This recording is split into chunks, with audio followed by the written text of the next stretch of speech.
Good day everyone, another day, another blessing. Ito na naman tayo, magha-harvest ulit tayo ng ating sitaw. At dahil tanga-tanga tayo, yung una nating video ay hindi ko nun kasi hindi ko pala na-play yung Magaling kang video ko. kupal ka. Tanga yan. Kung kailan patapos na, tsaka ko lang nalaman guys.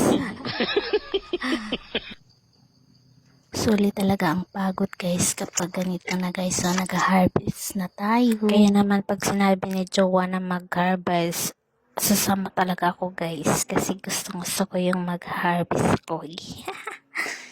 At yung dati naming tatlong row na hina-harvestan, ngayon 6 na.